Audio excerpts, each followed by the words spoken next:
Good evening, everyone. How are we doing today? Let's see what we got going on. Just starting the live stream now and checking to see how many people we got out there on YouTube. Then we'll get started. Give everybody a couple minutes to see the live stream starting to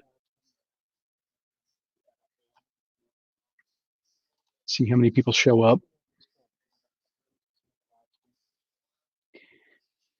YouTube has a tendency to wait a minute before it shows out and lets everybody know notification that something's streaming and that's going on. So we'll give that just a minute, see who all joins in. If you're out there on YouTube, I don't know you're there unless you say hello. So hello, everyone. My name is Toby, and we are going to be talking about firearms tonight.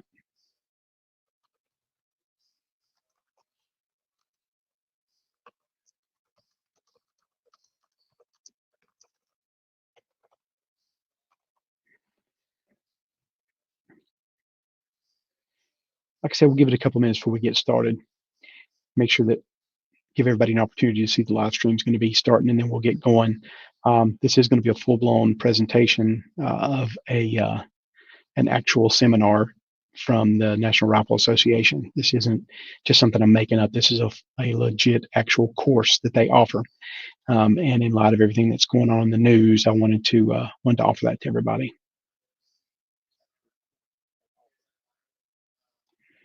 So, how we doing? We do got some people out there. We got Seven Wonders and Gear Report. Good evening. How are you doing tonight? Like I said, we're still going to give this just a few minutes to see who else will get notification of a live stream and that they're joining. What we're doing tonight and what we're thinking about doing and wanting to do is I noticed that there's a lot of hype going on in the news. In case everybody didn't notice that there's a virus going on out there. I know, right? Shocking. And there's been a run on a bunch of different things because people are in fear and anxiety of their lives and of their livelihood and of everything going on. And one of those things is that a lot of people are taking a run on gun shops and they're stockpiling ammunition, they're stockpiling firearms, they're doing exactly what you'd expect a person or an animal or anything to do is to protect themselves in a time of great stress or great duress. We're going to fall back onto that um, that natural desire to want to protect yourself and to further the species and to take care of your family and take care of everybody you love and everybody around you. And so, out in the gun community, there's been a lot of chatter about it, and it's great. We, as a Second Amendment proponent, we want everybody in the entire country to believe in and to be a proponent of and a voice for the Second Amendment and everybody to be gun owners. However, sometimes that's a little scary if you get a new gun owner who's never had any kind of experience or who has maybe less than optimum experience or less than optimum knowledge. And sometimes you can get someone who's actually more of a liability or more of a threat in a public situation or around their family members than they are a protection. And that's due to not understanding a lot of the fundamentals when it comes to firearms and not understanding a lot of the mechanics and the techniques. So basically, in the firearms world, you have techniques and then you have tactics. So your basic techniques are what we're going to be talking about tonight. So I wanted to do, that leads us to why we're here tonight. I wanted to do offer some free training, a free webinar, just kind of do what little I can and do my part to help with this current panic that's going on with everybody in the nation.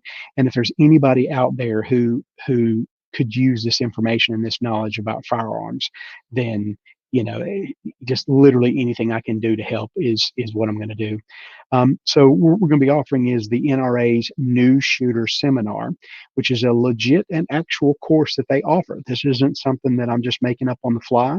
This isn't something that, this is actually normally a course that we charge for. I'm a NRA training counselor, certified training counselor, and normally this is something you would charge for. It is I don't want to say a gun kindergarten because that's not a very polite thing to say, but it is a very basic, fundamental, macro level on everything just a general broad brush stroke picture of firearms and firearms related knowledge. So We're going to get started on that here in just a minute. Let me double check and see. So still seeing Seven Wonders, still seeing Gear Report. Let's see who else we got out there. Hang on.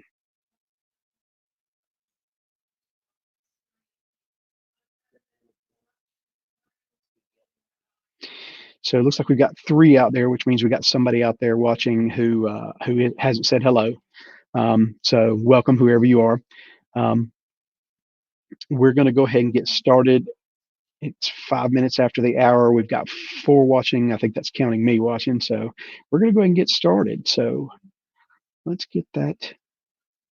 Now, and by the way, as I go through this presentation, this is going to be, although I'm going to be following the PowerPoint and there's only 23 slides, and some of them are introduction slides and question slides and quick slides. So this isn't going to take quite as long as you would imagine it's going to take, but feel free to stop me at any given moment in time and ask questions. That's what I'm here for, is to educate. I'm not here to just banter on and to step through the bullet points in a PowerPoint. I'm here to actually help and to educate and to try to get some knowledge into the hands of new firearms owners. And also, by the way, while we're doing this, if you know of anybody out there who could benefit from this presentation, go ahead and ping them off to the side and get them to join. Send them the YouTube link. That'd be great. Seven Wonders actually just said, personally, I welcome the new gun owners. Some of them will become gun folks, and some of those folks will be Pro 2A. Amen, brother. And this is an excellent opportunity for all of us in the 2A community to be that voice of reason and to be that comfort blanket for them.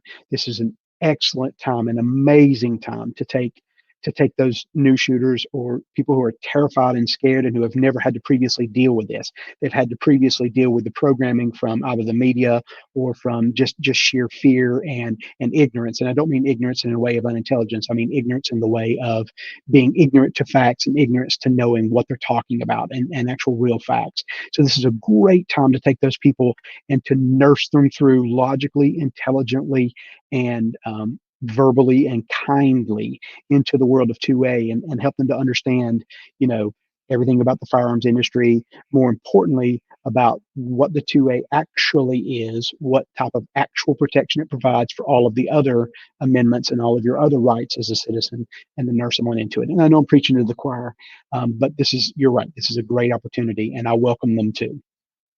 So with that, let's go ahead and get started. So you can quit looking at my ugly mug. Now, again, as we go through all this, please feel free to ask any questions that you may have in the chat, and I will do my best to answer them as we go along. Okay? So, welcome to the NRA's New Shooter Seminar. So by way of an introduction, my name is Toby. I am the owner of a small firearms instruction business called Mining Ridge Armory.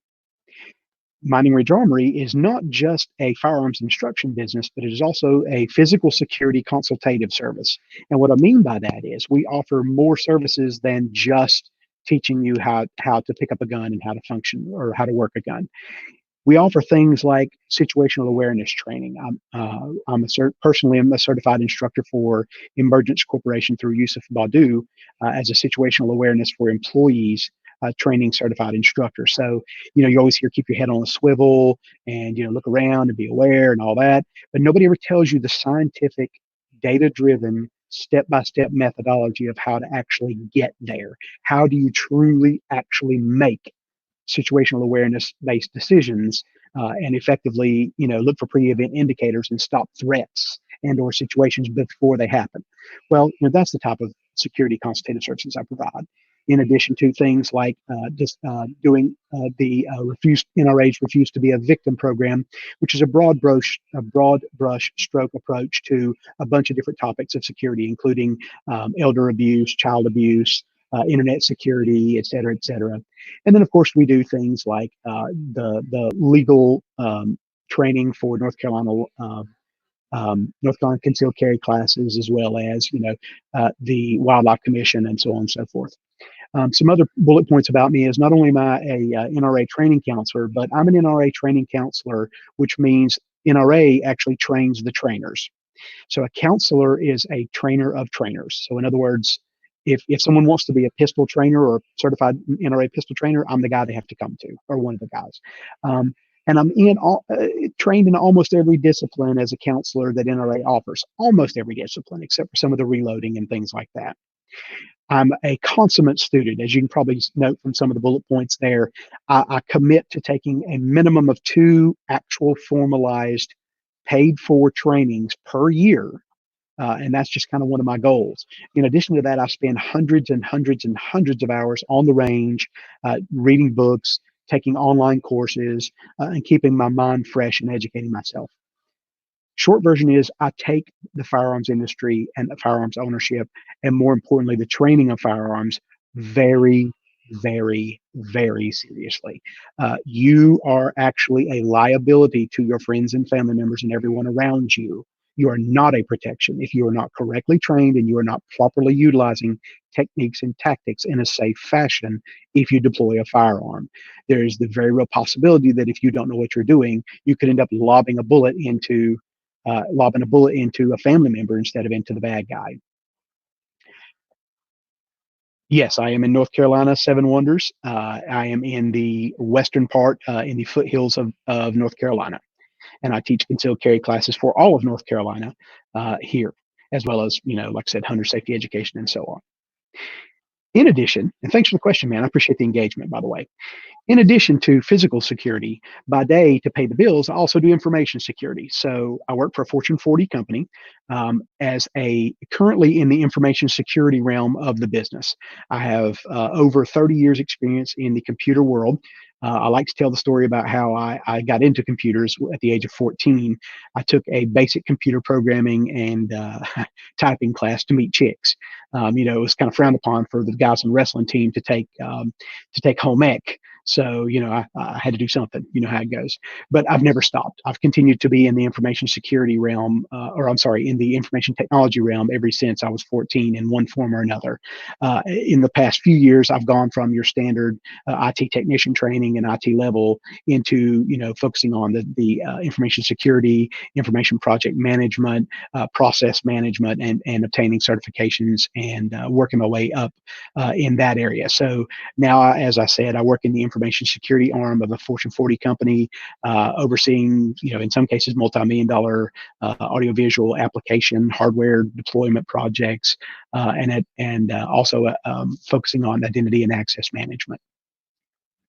Yes, it is a very beautiful area, Seven Wonders. It is literally the view never ever gets old for me. I know that sounds insane, but it never gets old.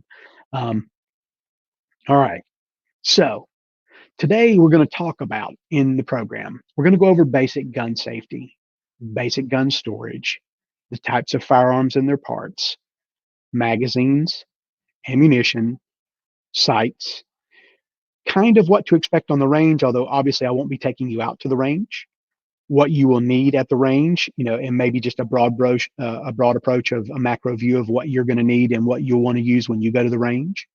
We're going to go over cleaning your gun, and we're going to go over other NRA training courses that you can take and that I offer as well. Now, I want to be clear that as we go through this, I scheduled this thing for, I think, 2 hours. I'm going to go. I absolutely do not intend or foresee this PowerPoint going for 2 hours at all. However, I'm here for you. If you have questions and you're going 3 or 4 hours from now and you're still asking questions or still wanting to know something, I'm here for you, and I have nowhere else to be other than here for you tonight. So at a minimum, I will commit to 2 hours if needed. Although again, I don't think I'll need that for the PowerPoint. But I will commit to as long as I need to be here if there are questions coming in or if there's any knowledge that you feel like you need or deficit of your knowledge. So the goals of the seminar that we're going to talk about is like I've already kind of went over. We're wanting to highlight the basic knowledge, skills, and attitude. Attitude being probably the most important thing of all of them, and essential for selecting, safely handling, and storing and cleaning a firearm. Now, I mentioned the attitude portion of it because I can't tell you how many times, and that leads into the next frame, that I've went to a shooting range and I've had that one guy who, he's been shooting all of his life and he knows everything, and his daddy taught him and he's taught his wife and so on and so forth. I can't tell you how many times that I've had that guy do something unsafe or break one of the basic safety rules. And then when you try to educate them or talk to them as politely as you possibly can, it never fails. They're, oh, I know what I'm doing, or, well, I know the gun's unloaded, I already checked it, that kind of thing. You get that attitude. You've got to check your ego at the door always when it comes to firearm. Your ego, your opinion, your thoughts, your techniques, your feelings do not matter. All that matter is the safety of that and use, safe deployment and safe use of that firearm to yourself and to everybody around you. The three most important rules of firearm safety is the three always. Always keep the gun pointed in a safe direction. Always keep your finger off the trigger until you're ready to shoot. Always keep the gun unloaded until you're ready to use. Now, I'm going to take a minute and walk through some of those because they sound generic and they sound very easy and they sound very common sense. But nothing is actually common sense until you've talked it through and you've learned and been told and been educated that, hey, this is what sense looks like. So first off, I want to start with the reason they went with three rules, and three of them are always, always, always, always. Theoretically, you should always follow all of these rules, and that is accurate. However, if you look at those three rules and the way those three rules are designed, if any one of those three rules were to fail because of human error or because of physical malfunction of the firearm, which is also a very real possibility, then the other two are going to pick up and protect you and to protect those around you. For example, if rule number three were broken, let's say that I was walking up to the shooting range and I'd forgotten that I had a bullet in the chamber of my pistol, and I'm just walking along la-di-da, swinging my arm with that pistol. Well, if I'm obeying rule number one, where I'm not pointing it at anybody, and rule number two, where my finger is off the trigger until I'm ready to shoot, then it's not going to discharge. Did I break a rule? Absolutely. Am I a jerk for doing so? Absolutely. And I need to check myself, check my ego, and correct it next time. But am I going to harm anybody? Not at all. What if I broke rule number two? What if I actually had my finger on the trigger? Well, if the gun was pointed in a safe direction, downrange, at the ground, up in the sky, according to the scenario, and bear in mind that safe direction is dictated by the situation specific. So in other words, if I'm in an apartment complex and I'm pointed straight up, if there's an apartment above me, that's not a safe direction. If I'm in a place with a concrete slab underneath me, pointed down may not necessarily be a safe direction. Not necessarily. It's according to how it looks. But the point is, if I break rule number two and I put my finger on the trigger before I'm actually ready to shoot, and let's say that I accidentally pulled the trigger because somebody startled me or I jolted or something happened, well, A, it was pointed in a safe direction. And number three, or number one, it was pointed in safe direction. Number three, it was unloaded. So I pulled the trigger, it wouldn't discharge. So the point is that I'm trying to hammer home is those three rules are law. Absolutely always abide by them as much as you can. But understand that if you fail at one of them, and you've always got all three in your mind, if you fail at one of them, you've got the other two to pick up your bag for you. Now, some other rules that you need to keep in mind, focus on the three, always, always, always. If you don't remember anything else we talk about today, remember those always, always, always, always, and try to live with them as law and try to coach everyone around you accordingly. Now, that said, though, a few other excuse me, rules that you can keep in mind that will be helpful for you is, know your target and what's beyond. We just touched on that with the apartment complex, because again, my target, I may know what my target is, and I may be shooting at a bad guy who's breaking into my apartment, but what's beyond him? What's in the next apartment over, or, what's upstairs from me, or what's below me? Know how to use the gun safely. Now, I can't say or stress this enough that you need to understand the firearm that you have purchased. We're going to talk through as we go through this presentation about researching the gun you own, what the different types of guns are, and what the use cases for each gun are, which one's going to meet your needs the best. But I can't stress enough that once you've picked that gun or bought that gun or borrowed a gun or picked up a gun, you need to understand how to use that gun in a safe fashion. Every gun's just a little bit different. And so if we were here in class and you're in front of me, my question to you right now would be, and how do you think you do that? Well, it's obvious. You read the manual, you go to YouTube, you go to Google, YouTube and Google are your friend. Watch the videos and learn how to operate that specific firearm that you have in your hand. Be sure the gun is safe to operate. We've all had those friends who bring over, or some of us have had those friends who bring over that, old grandpa's gun. It's 120 years old. Let's get out there and shoot it. And well, this ammo's left over. I think it's World War II ammo. Okay, so there, you're not if you're not certain of the safety and functionality of a pistol or firearm of any kind, you would be better served to spend 20 to 40 bucks to take it to a reputable armorer and have them give it just the once over and take a look at it and make sure that it's safe to operate. Because, 20, 40 bucks to have somebody look at something compared to you losing a body part, compared to you dying. I mean, what's the cost? What's your life worth? What's one of your hands worth? What's one of your eyes worth? Use only the correct ammunition for your gun. So we're going to talk through that more in depth as we go through the ammunition section.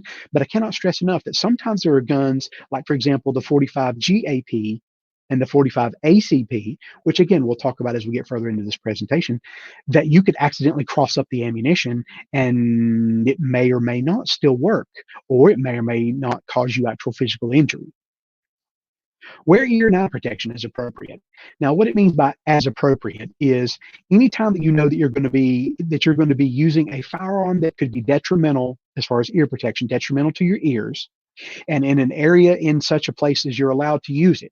So in other words, if I'm carrying a 9mm, probably going to hurt my ears if I fire it. But if it's a concealed carry situation where I'm out in public, I'm not going to take the time to stop that active shooter and put my ear protection in before I fire on the bad guy. But if I'm going to a range, doggone right, I'm going to pop those in.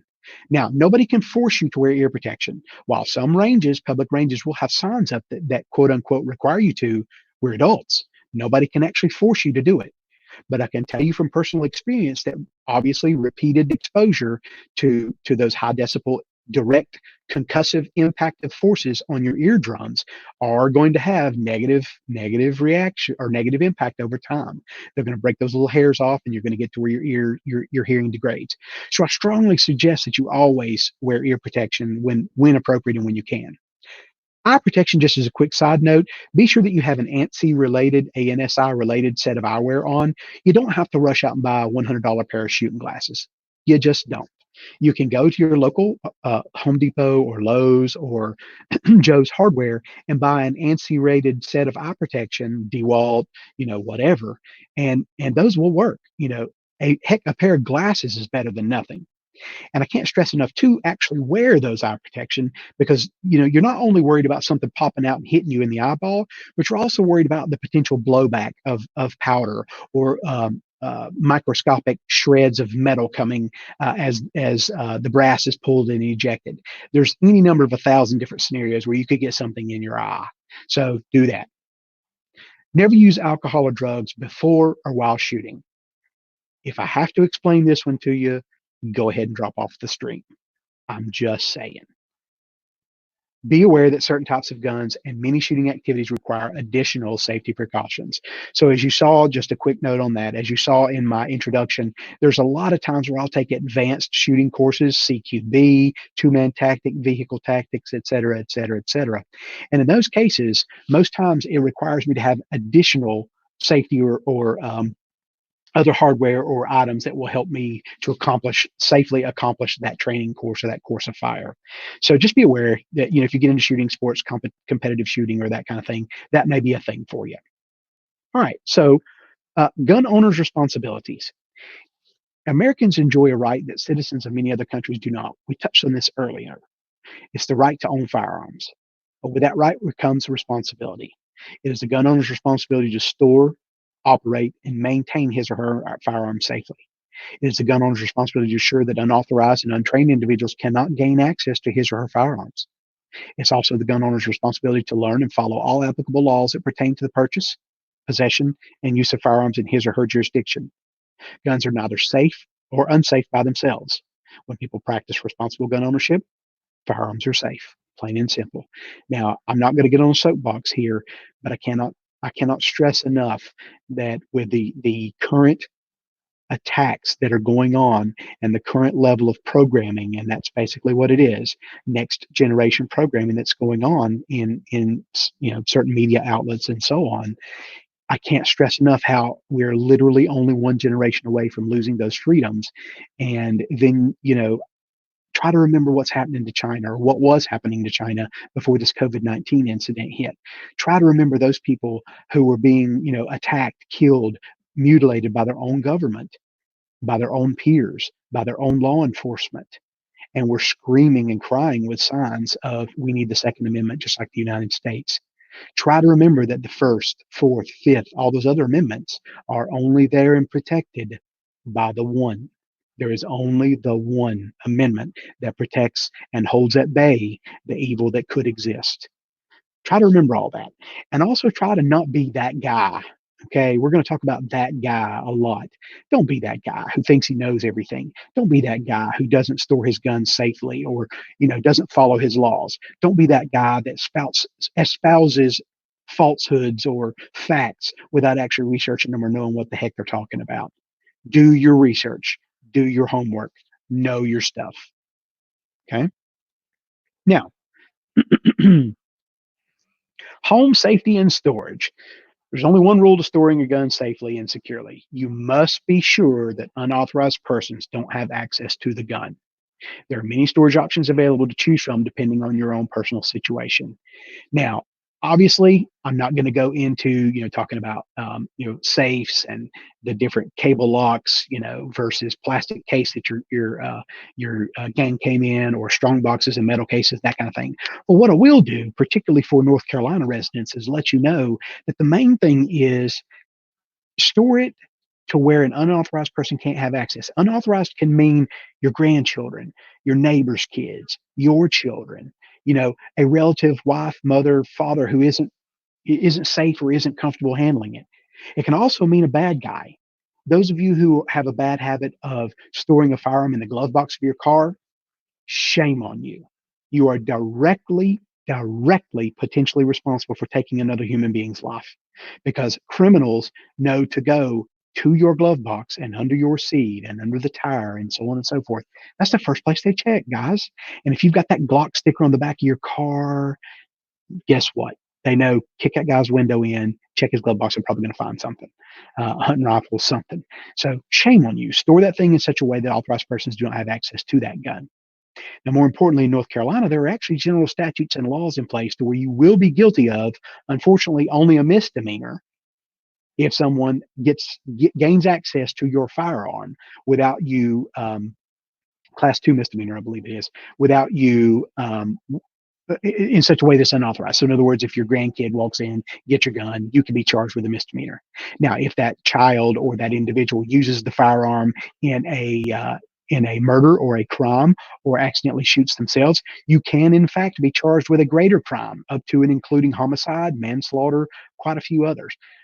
Overall, your life's going to be basically ruined. So I strongly suggest that you YouTube and research how to store the particular gun that you have for the intent and use case that you're going to be using it. So what I mean by that is, if I'm going to be carrying it in my car, for example, when you exit the car in North Carolina for a concealed carry perspective, and in many other states, you have to put the gun in a locked container that is securely affixed to the vehicle. So a cable lock and metal container chained up underneath your seat, it's going to be the first place a criminal is going to look. They're still going to be able to steal it. They're still going to know it's there, but it's going to be a safer way to actually do a hands-off type storage from family members, kids, or anybody that you don't want touching it. The key, though, is make sure that you're storing it in a way that meets the needs. Well, what if I'm storing it in a way that I want to have it for home protection? What does that look like? Is that a biometric safe that sits on my nightstand next to me, to where I have the time to wake up and regain my cognitive abilities to know what the difference between a threat and a family member is that's in front of me, and then hit that biometric safe and get that firearm out and get to work? Is it just laying on your nightstand? What does that look like? What does that option of storage look like? Well, if it's laying on my nightstand, okay, well, is there going to be anybody who can access it? That kind of thing. So again, not to harp on the subject, but be sure that you're storing it safely to meet the laws, and more importantly, in such a way that meets the needs of the way that you're going to be using it and employing it. Now, obviously, there's going to be locking steel gun cabinets, gun safes, things like that. And again, like I said, we're not going to go into depth talking about those things. Feel free to do your research on YouTube and reviews and check out what meets your need in your home and your use case. Okay. Um, so,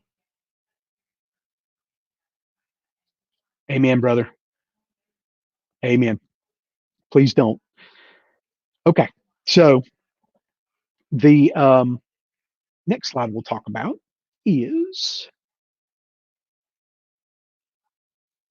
two basic types of firearms. So there are basically two basic types of firearms. Contrary to what you hear on the news about assault weapons, this, that, um, there are two basic types of firearms. One is a long gun, and one is a pistol. So if it's not a long gun, it's a pistol. Long guns can include rifles, shotguns. It can include, fully automatic assault weapons, which, by the way, an assault weapon is truly fully automatic. That is what an assault weapon is. If anybody uses the term assault weapon for anything other than to reference a military type firearm that has a three position selector switch that can be fired in automatic burst, then they are lying to you. They're just using a word that they heard as a scare tactic. But it can be that, it can be a shotgun, it can be anything that's considered quote unquote long, like longer than your arm, that kind of thing. The other type is a pistol. Now, pistols can be revolvers or they can be semi automatic. That's the action, and that's the moving parts of the way that it loads, fires, and unloads. And we're going to talk about that. So, in the long gun category, all of these are still long guns. They're all still considered a long gun, not a pistol. Okay. The difference in long guns and the difference in pistols is the type of action or the type of mechanism, mechanical mechanism that is used in loading, unloading, and firing that particular firearm. So, in the case of long guns, you're going to have bolt actions, which is literally you grab a hold of that little knob on the side, you throw it up, you pull it to the back. It's going to eject the cartridge, the spent cartridge that was in the chamber. It's going to pick up the next one as you push it back forward and then back down.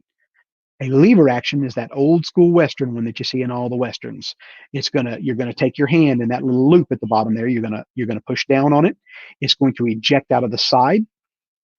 Um, that's pretty funny.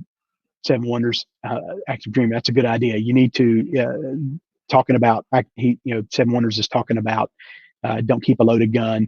So I'll address this real quick, and then I'm going to jump back into the lever action pistol. So I mentioned briefly, just en passant, that you don't want to have a pistol directly beside the bed. You want to be able to wake up and see what's going on. So it takes a second to regain that cognitive ability when you're coming from a full sleep to awake state. And there has been countless numbers of incidents in the United States where a family member was accidentally shot because of misidentification in the middle of the night. So it's a good idea to have something between you and the firearm. Now, it may be it's opening in a drawer 3 steps across the room. It may be a biometric safe. It may be whatever. But it's a good idea to have not having one in the chamber. To where you actually have to get up, find the gun, unholster it, rack it. Put one in the chamber, pick up your flashlight, that kind of thing, and then start moving towards the bump in the night. So that's a great idea, and it's something to bear in mind. Only the most experienced shooters, and even then, if you wake up from a dead sleep or you're not feeling well or whatever, you're fuzzy headed from allergies, any number of things can break your cognition and your understanding, and you can make a mistake. So lever action. So you're going to pull down on that lever. It's going to throw the eject the shell out of that little side oval shape. See if I can get my pointer up here. You're going to pull the lever down. You're going to the cartridge is going to eject from this port right here.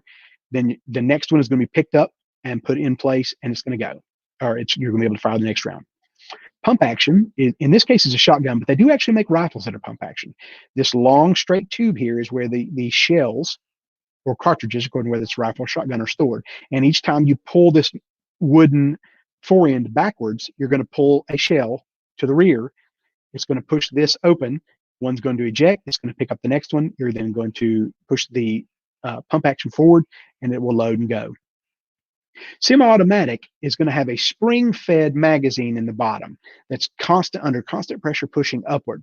So every time you pull the trigger, It's going to cycle to the rear, throwing out, ejecting the spent cartridge, and then as it comes forward, it will pick up the next round. Hinge actions are just straightforward. You're going to actuate a lever somewhere on the firearm. It's going to break open. You're going to pull out the old spent physically with your fingers, pull out the old spent cartridge and physically put another one in there. And then you're going to have falling block. Now, falling block's not not anywhere near as common as any of the other action types for long guns. And what that will do is this entire section right here, as you pull down on the lever, will literally fall down low. You'll be able to put the next round in, and then as you raise the lever action back up, the block will seat back in place, and you'll be ready to fire the next round. Okay. Now, all your typical long guns are going to share some pretty specific parts. Every gun, regardless of whether it's every long gun, regardless of whether it is a shotgun rifle, is going to have a stock, which is the rear part which seats against your shoulder.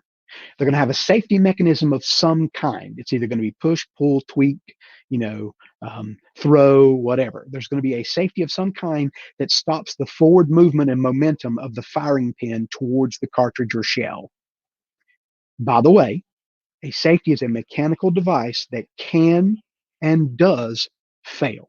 So the number one safety is that 6 inches between your two ears, and keeping that finger, like we talked about, off the trigger. Always keep the finger off the trigger till you're ready to shoot. That is your two most important safeties overall. Every long gun, whether it's a shotgun or rifle, is going to have a barrel. That's going to be the long part that holds and directs the energy and force of the projectile as it comes out of the barrel towards the target. You're going to have the muzzle and the breech end. So the muzzle end of a barrel is going to be out here. It's going to be the business end of the rifle or shotgun. And the breech or action area is going to be back here at the beginning of the barrel. So just bear that in mind. Every shotgun, rifle, or so on is going to have a trigger and a trigger guard. You're not going to have a trigger just sticking down where you can accidentally bump it with your pants or with your arm or as you're walking along. You're going to have something in the way that actually stops you or impedes you from bumping that trigger until you consciously put a finger inside of it. Now, can something get in there? Absolutely, but it's less likely. So as you can see, pretty much the only difference between a shotgun and a rifle is the action type and the type of shell. So in these two pictures, the parts are identical, except for the way that the action is actuated. So in the case of the rifle, you have a bolt handle. In the case of the shotgun, you have a hinge release. Shotgun takes a shotgun shell, rifle takes a rifle round. Same parts otherwise. Okay.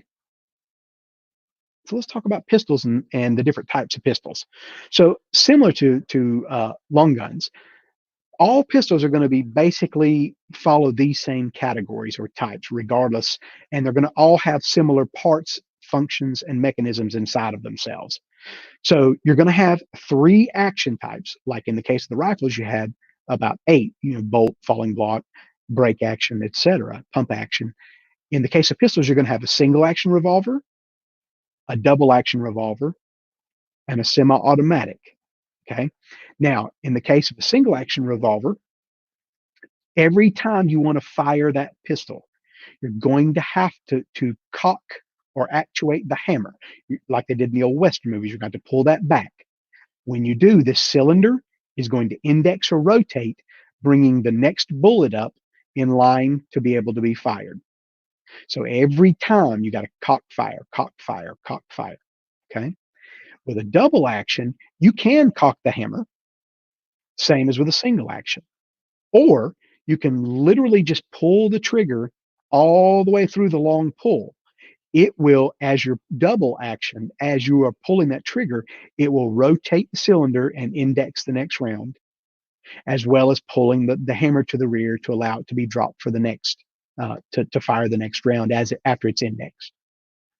For a semi-automatic pistol, all semi-automatic pistols are going to be, for the most part, magazine fed. So again, just like with the rifles, there'll be a magazine that releases from the bottom. There'll be a spring pushing up on the bullets. And as you pull that trigger, whether it's striker fired, hammer fired, or whatever, the force of that round firing and the expulsion of gas out of the barrel is going to push this slide to the rear so that it throws that empty shell out. And then as it comes back forward, it's going to it's going to pick up the next round and be ready to fire. So when you hear somebody say quote unquote automatic pistol, generally what they're referring to is a semi-automatic pistol. A full automatic pistol is not something that the public is legally allowed to own. You would have to go through tens of thousands of dollars, the government regulations, government this, government that. You'd have to go through, oh my God, an act of Congress just to own an automatic pistol. So generally when you hear people say an auto pistol, they're referring to a semi-automatic. And semi-automatic means that there's still a mechanical function that has to happen between every single round. You can't just pull the trigger to the rear and hold it and it'll sit there and dump every bullet inside of itself. That's not going to happen. You have to actuate that trigger every single time to get it to fire. But what you don't have to do is cock the hammer every time. The slide going to the rear and coming back up is going to do that for you. Okay. Now let's talk about the parts of a pistol. So similar to a long gun, you're going to have, excuse me, a lot of parts that are universal and similar on both a revolver and a semi-automatic pistol. Among them are the muzzle, like we talked about with long guns. You're going to have a trigger guard, just like with long guns. You're going to have a barrel, which controls the force of that projectile and the gas that's being let loose. You're going to have a frame, which is going to differ, obviously, excuse me, based on the type of firearm, but it's still a frame. It's what's holding it all together. It's like the frame underneath your car. It's the foundation for the firearm itself. Now, from there, you're also going to have a safety. In the case of the semi-auto, or in case of the revolver, the safety is actually twofold. You have a hammer here that's visibly has to be actuated either by double or single action, and there's a piece of metal generally that's called oh gosh, it's escaping me. There's generally a piece of metal right in front of the hammer there that until you pull it, the hammer goes to the rear. That thing is actually in the way and to where you can't fire around. So there's actually a couple safeties inside of a revolver. But beyond that is where everything they actually kind of get a little different. So in the case of a semi-automatic, you've got all those parts that are similar, but you're also going to have a slide stop to where you can physically hold open that slide at the end of when the magazine goes empty, or if you're trying to reload, or when you go to clean it. You're going to have a slide itself, where a revolver does not. It has a cylinder inside of the frame to hold, or it has a cylinder to hold the bullets and control the indexing of the bullets for the barrel. You're going to have a magazine release and a magazine inside of a semi-automatic. And again, we talked about what the function of the magazine is. The magazine release is how you get it out. Excuse me. And then in the case of the revolver, you're going to have an ejector rod and a cylinder release that does basically the same thing as a magazine and magazine release. The cylinder release is going to be push, pull, tweak somehow to get the cylinder to let go and rotate outwards. And then the ejector rod, most of the times you can just dump the bullets, but the ejector rod works similar to the magazine release in that it's going to push out whatever's in there inside of that cylinder if you've got some shells that are being stubborn and not wanting to let go. Okay. So the magazine, like we talked about, is basically a storage device. So I'm not going to be able to go through a demo, I don't think, on live on YouTube, because YouTube is actually getting a little weird about the way that you actually can hold firearms up on screen, and when you're live streaming, they're not so bad about it if you're doing a review or if you're doing pictures. Like this is actually acceptable, but YouTube's latest acceptance policy is getting a little weird. So what I would suggest to you is I'm going to use the pointer here. And I would suggest that after this class, you take a minute to to YouTube and find somebody out there, a reputable YouTube channel that kind of shows you how to load a magazine. But the general idea, whether it's a box magazine, a tubular magazine, a standard insertion magazine, well magazine, similar to what you see in Glocks and Smith & Wessons, is that the bullet tip is going to be pointed towards the barrel or towards the direction that you're wanting it to go.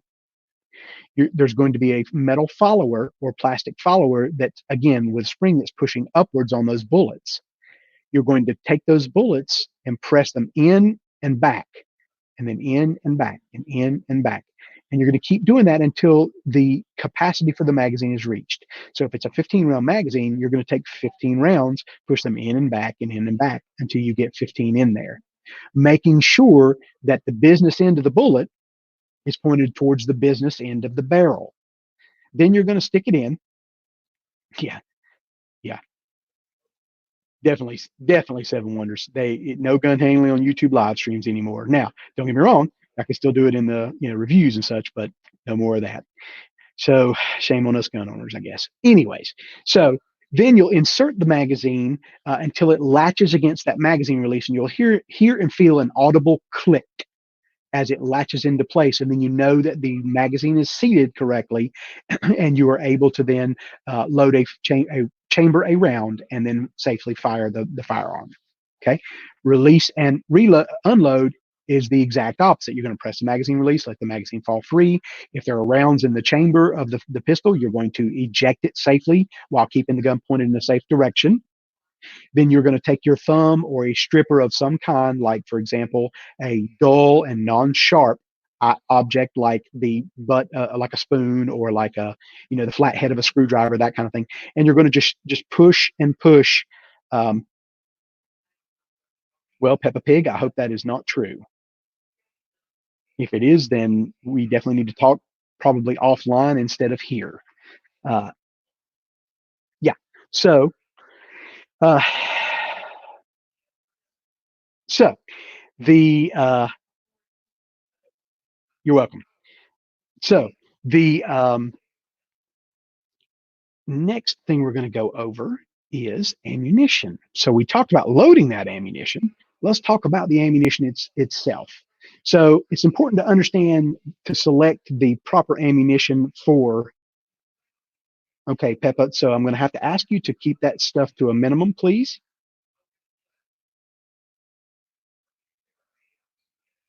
Please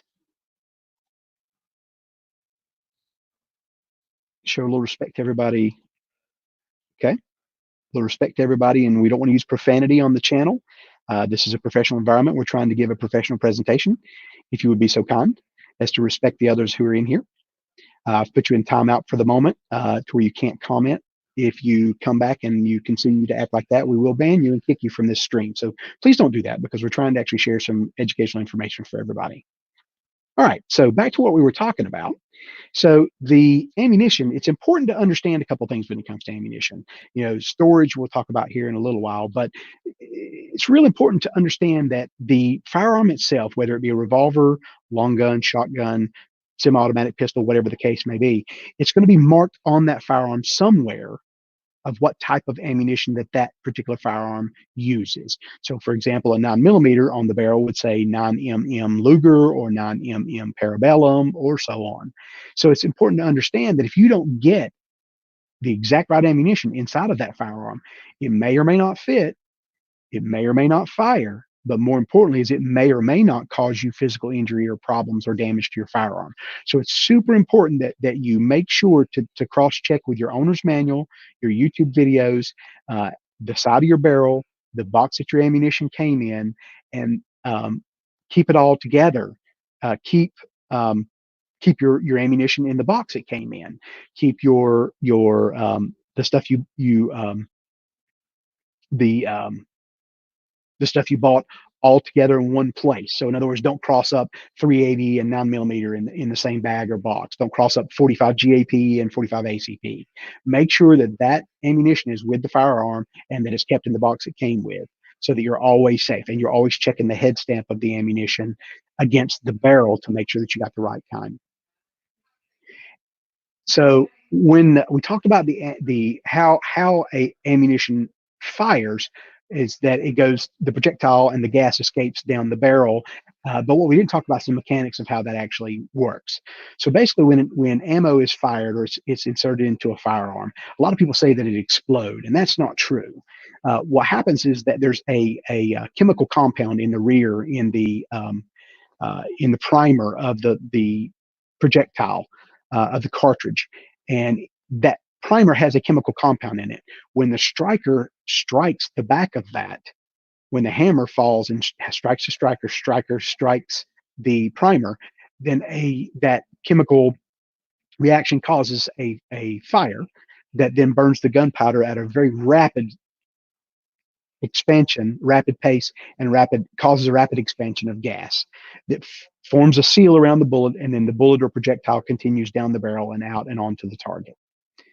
So that's pretty much basically how it works. Um, Obviously, smaller calibers are going to have less recoil. Smaller calibers are going to be easier on the follow-up shots or quicker target follow-up shots. For example, 22 long rifle versus 45 ACP, you're going to have much quicker target pickup and follow-up shots. But you're going to sacrifice bullet size. So in a self-defense situation, obviously 22 long rifle is going to make a smaller hole compared to a 45. So God forbid, in the event that you ever needed to use your firearm for self-defense, then you're not going to be as effective with that 22 long rifle as you are with a 45. So another couple of things to understand when it comes to ammunition is to research whether it's hollow point, whether it's round case, steel case, those kinds of things. It's a good idea to go out and maybe YouTube that one and see what you can learn on, or learn as much as you can on that topic. Often if you have the practice or target ammunition, then you're going to have problems with it over penetrating compared to hollow point ammunition. You'll hear people talk about on the news how hollow point's from the devil and it's terrible. Well, the police carry it, and there's a reason, because hollow point is going to stop at X distance after hitting a target, compared to over penetrating, going out the other side and potentially hitting someone else or causing other damage or collateral damage to innocent bystanders. So I suggest strongly that you research the different calibers. You take a minute to research the different types, hollow point versus steel nose, steel case, brass case, practice rounds, and so on. Okay. Now let's talk about sights. Sights are devices that are used to assist in aligning and aiming your firearm. Excuse me. There are a lot of different types of sights available for your gun, ranging from whether it's a long gun to a pistol.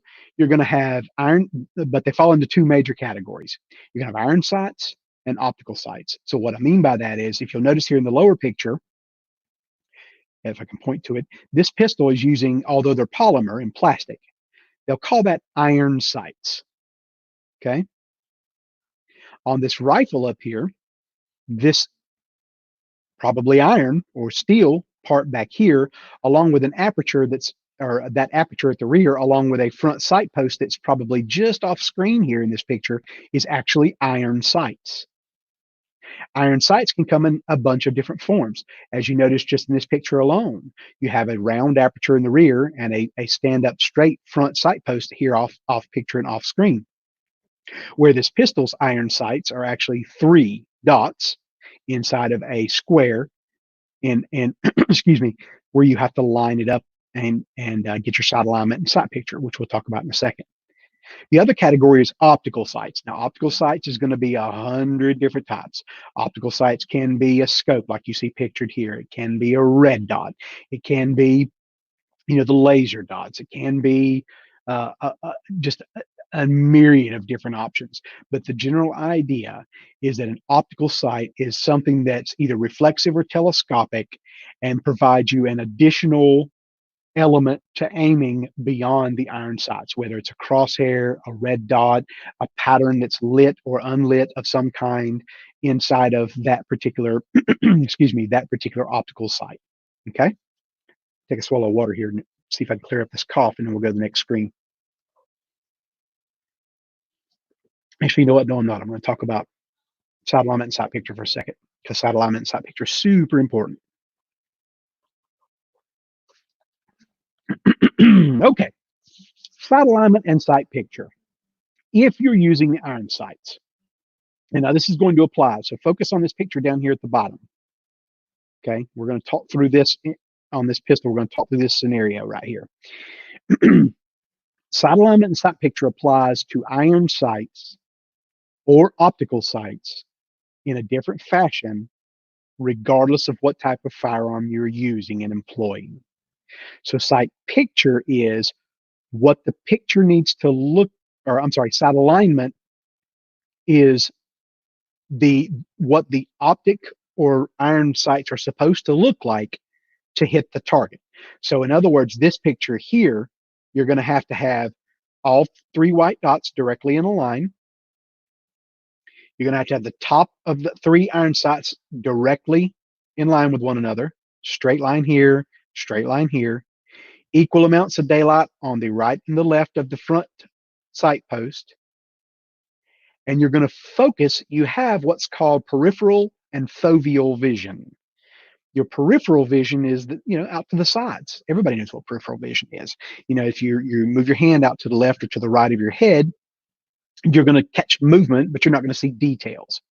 Well, foveal vision is roughly the size of a quarter out at arm's distance or arm's length. If you hold your thumb out and you look and focus on your thumb, that's your foveal vision, and that's about as big as your foveal vision is. And that is where 100% 100% of your vision is focused. When you're looking and focusing, that's where it's at. And so wherever you're looking, whether it's 100 yards out or 10 feet in front of you, whatever the case may be, your eye will have the maximum pinpoint focus of roughly the size of a quarter where you're looking and where that optic nerve, the light enters and hits that optic nerve in the rear of your eye. And that's your foveal vision.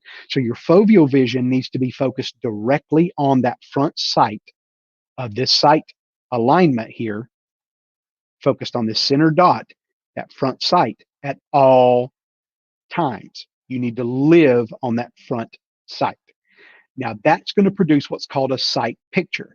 So you've got sight alignment. You've got the three dots lined up, tops lined up, equal amounts of daylight on either side. You're focusing your vision, your foveal vision on that front sight post. That's going to put your target slightly fuzzy and out of focus. It's going to put your rear sight slightly out of focus and in your peripheral vision.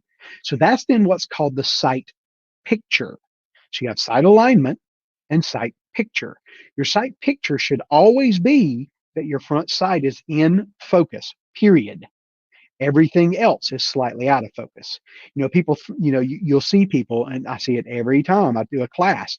You'll see people focus on that front sight, and then they'll lower to look and see where they hit, and then they'll bring it back up, and they'll have to find their sight again, and they'll look, bring it down, and look and see where they hit. You don't need to do that. Your peripheral vision, you can pick up where you hit, even without looking away and looking down range. And if you're in a self-defense situation, your peripheral vision is going to see enough movement and see enough of the bad guys to where you don't need to focus out on them. Your front sight is where that bullet's going to hit, period. If you don't have it lined up correctly, then that's where it's going to hit. It's going to hit incorrectly. So you need to be focusing, living on that front sight, period, of an iron sight. Now, if you're in a scope or other red dot or optic, again, you can look through, you can focus on, focus on that crosshair or dot or whatever it is that you have in that optical sight. Now, at the more advanced levels for an optical sight, in the case of red dots, sometimes you can get to where you're focusing on instead what's out ahead of you with your foveal vision and leaving the dot into your peripheral vision. But that's only in the case of red dots and only in advanced situations once you've received years of training. Okay. People say that 380 shoot out of a 9mm, since they are the same diameter. I don't think that's a good idea. So Seven Wonders said he has heard that. That is correct. Excuse me. In some cases, a 380 will actually fire through a 9mm, and no, it is not a good idea. Now, the reverse is not true, though. A 9mm will not load into the chamber of a 380 and fire because it's too long. Peppa Pig, welcome back. Hopefully you can respect the others in the room here, and we welcome you here. We're thankful you're here. I hope that you're here to learn. So welcome back. All right, so let's move on to the next slide and the next subject, which is what to expect as range. Well, I'm not going to be taking you to range, unfortunately. I wish you were here. I wish that there wasn't this social distancing thing that was going on. I wish we could go out there. But generally speaking, it doesn't matter where you go. You're going to have roughly the same experience at any firing range that you go to. And what you're going to experience is this. You're going to have a range safety officer, which is going to be responsible for policing and overseeing you and your shooting and everyone on the range to make sure that they're being safe. You'll notice this guy over here to the right is the range safety officer. He is overseeing range operations, making sure everybody's wearing their earplugs or ear protection, eye protection, that they're all keeping the guns pointed in a safe direction, that they're following the rules of the range, and that they're respecting everyone's safety. Now that's a great idea because you're focused. If you're this guy, you're focused down here. You're not focusing on the guy to the right over here. So unfortunately, if he's doing something stupid or unsafe, you're not going to see it. So it's a good idea to have that third set of eyes watching. Now you're going to have a bunch of range commands, according to whether you're doing competitive shooting or whether you're just going to, plinking at the range like these guys are here. You're going to have a bunch of different range commands. Those range commands could vary from shooters ready on the right, shooters ready on the left, load, make ready, so on and so forth. There's going to be 100 different commands, or maybe a dozen. I wouldn't concern myself so much with those until you get into competitive, or unless you get into competitive shooting. But the two that are absolutely going to be important is cease fire and commence firing. So commence firing is going to be the command if you're in amongst other people and you're all trying to share the experience, that say, okay, it's safe to fire now. Everybody's ready. Everybody's pointing in a safe direction. There's nobody downrange and in the way. You're good. Usually the range safety officer or whoever is overseeing operations is going to be the one to issue that command. Ceasefire, though, can be said by anyone.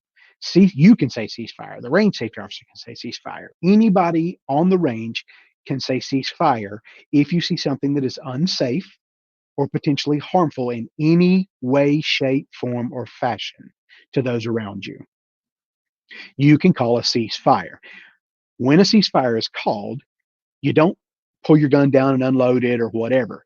You keep your gun pointed just like it says at the bottom. Stop shooting immediately. Take your finger off the trigger. Keep it pointed in a safe direction and wait for further instructions. Ceasefire doesn't mean unload. That means empty your chamber, unload, lay it down on the table. Okay, like you see pictured at the bottom, 1, 2, 3, 4. It doesn't mean that by default.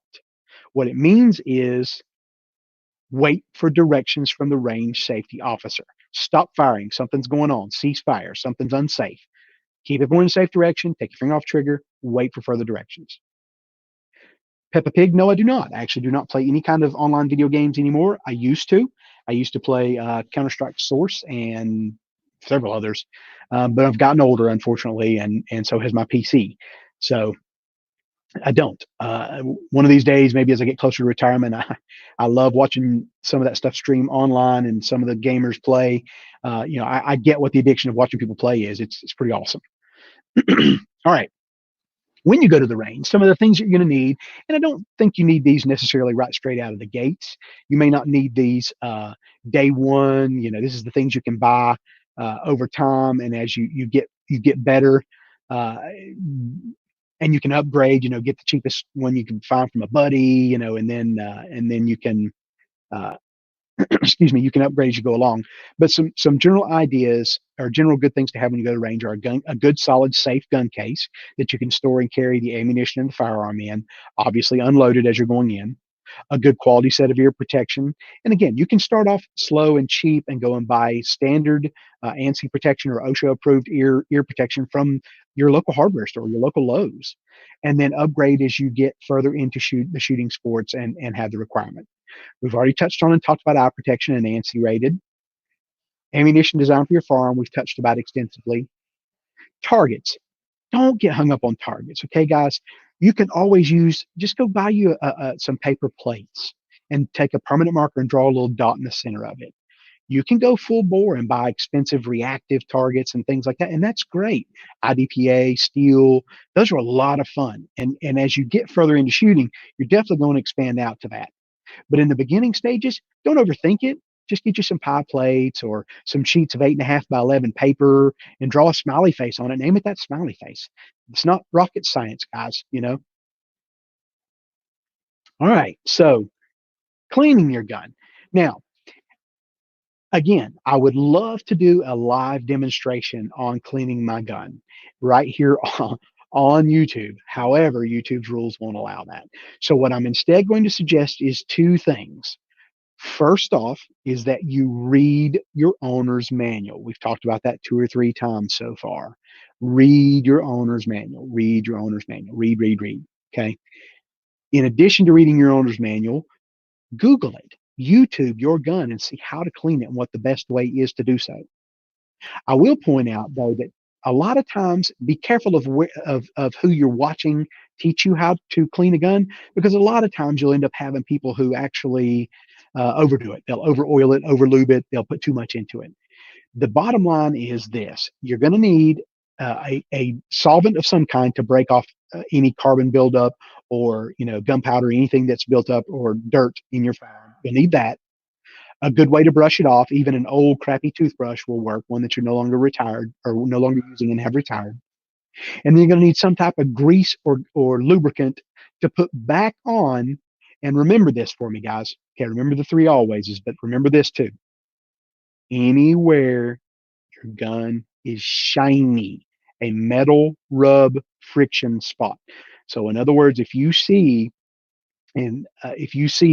like where the barrel touches is touching the slide every time it fires, and you see it starting to get a little shiny and a little bit of wear right there, that's where you're gonna need lube. The slides, for example, on semi-automatic pistols, there's metal hooks that ride inside of the rails of the slide. Those are going to need just a drop of lubrication to make sure that they work and move correctly. Okay, don't overthink it. Read your owner's manual. Check out some YouTube videos. All right. In addition, as I mentioned earlier, so that basically concludes the majority of this particular PowerPoint slide. That's the basics of this webinar of firearms, initial firearms ownership. Some initial services that I offer if the need arises, or if you do have the desire to learn more about firearms besides just the basics.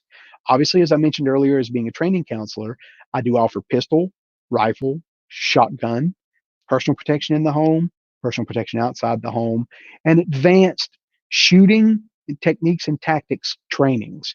So what I mean by that is I can stair step you all the way from, hey, this is 101 of the best way to shoot a pistol, be accurate with it, and do speed and reloads, all the way up through the legalities, the mindset, the tactics, and the techniques that you need to employ to protect yourself, whether it be at home or out in public. Shoot, move, communicate, cover versus concealment, the laws and regulations in your state. For example, in North Carolina, is not legally allowed to make a citizen's arrest. Therefore, there is a specific law, mindset, mentality, and tactic that you have to employ when someone is in your home, in using, since you can't restrain them if they're trying to get away, that kind of thing. Any level of training you need in the firearm realm, I'm here for you. Reach out to me directly via my Facebook page or via my YouTube channel, Mining Ridge Armory, miningridgearmory.com, Mining Ridge Armory on Facebook, Mining Ridge Armory, or Toby Gross here on YouTube, wherever, LinkedIn. You just reach out to me. Call me, talk to me, text me, direct message me. I can also teach you how to be a range safety officer, since I am a chief range safety officer, or I can serve as a range safety officer at your next shoot if you need it.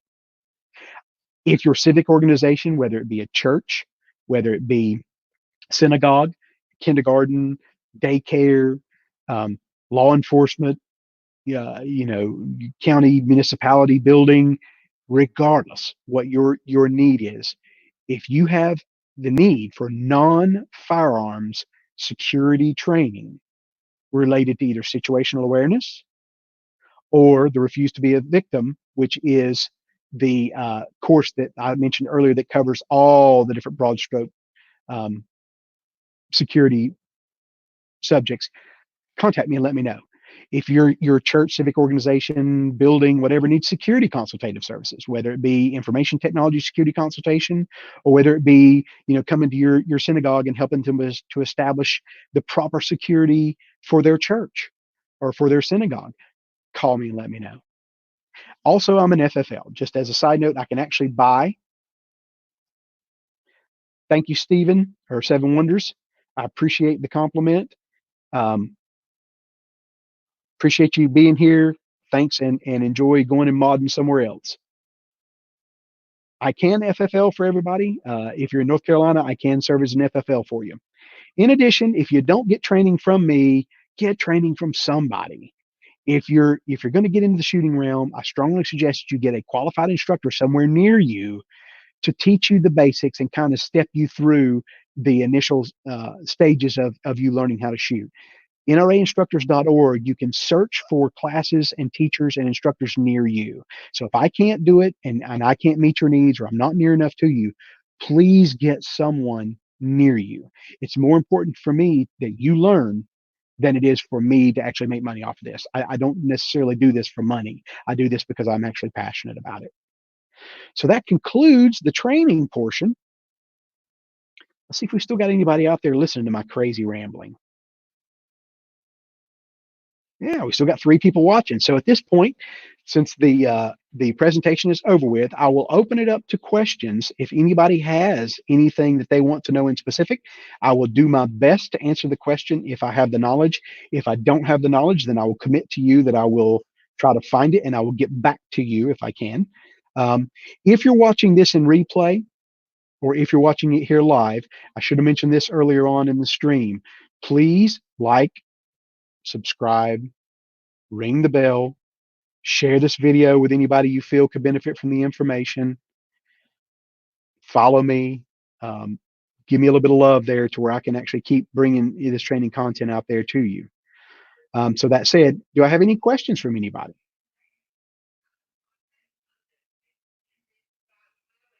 Looks like nobody's got anything for me. I'm down to only a few viewers. So I'll wait just a few more seconds and then I'm going to give the outro and I'm going to call it a night. Again, if you do have any questions and if you're watching this in replay later on down the road, same thing applies. Leave me a question down below and I will do my best to research that answer and get that information out to you or back to you, reach out to you, do whatever I got to do. I'm committed to teaching you and trying to help you in any way I can.